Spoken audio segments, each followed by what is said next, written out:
Police discovered a wooden ship carrying the corpses of 7 men on a beach in Ishikawa prefecture last week.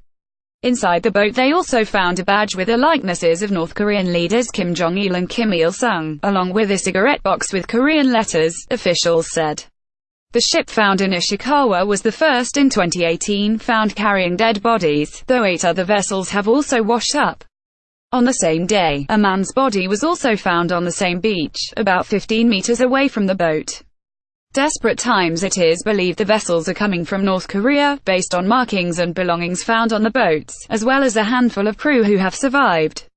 Hunger and desperation are thought to be driving them further out to the choppy seas between the Korean Peninsula and Japan. Generally speaking, the winter ocean in those seas is very rough, and the tougher winter brings more shipwrecks, an official from the Japanese Coast Guard told CNN last year. North Korea is more than 1,000 kilometers 600 miles from Japan, and many of the North Korean boats drifting onto Japanese beaches are ill-equipped to travel such a vast distance across open sea.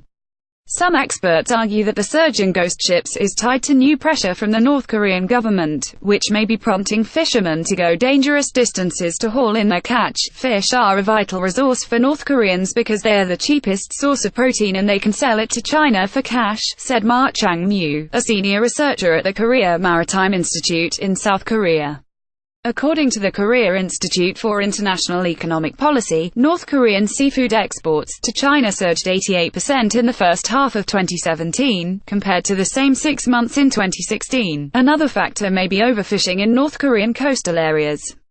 Researchers said Pyongyang granted fishing rights to Chinese companies years ago, leading to depleted fish stocks in nearby waters. Analysts said North Korean fishing ships often offload their catches on the high seas, allowing them to be labeled as caught by other nations and get around the stringent international sanctions placed on Pyongyang. The problem isn't limited to Japan. On January 7, authorities on South Korea's eastern coast discovered an overturned North Korean wooden fishing vessel with the bodies of 4 men on board. At inter-Korean negotiations taking place along the demilitarized zone DMZ on Wednesday, delegations agreed to organize the repatriation of the 4 bodies to North Korea. The bodies are to be transferred via the Panmunjom border complex Thursday morning. CNN's James Griffiths and Jong contributed reporting.